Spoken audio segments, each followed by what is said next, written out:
Why does CapCut keep crashing? Hey everyone, welcome back to the channel. In this video, I'll guide you on how you can fix if CapCut keeps crashing, so make sure to watch the video till the end. Now, CapCut has become a really popular video editing application both for Windows as well as also for your mobile phone. And if you're having issues with the CapCut application, it's frequently crashing, then it's actually quite simple to fix it.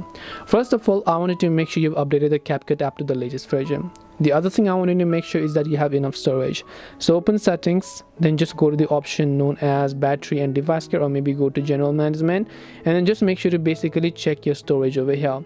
If you have enough storage, then you should be able to run CapCut smoothly. If you don't have enough storage, then you will not be able to run CapCut smoothly. So that's the one thing you want to understand.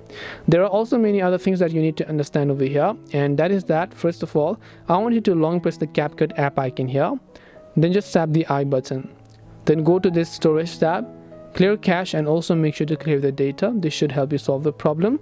Also make sure you restart your device to see if that helps you. Hope this video is helpful. If you have any questions, feel free to leave them down below. Thank you for watching till the end of this tutorial, and see you soon in our next video.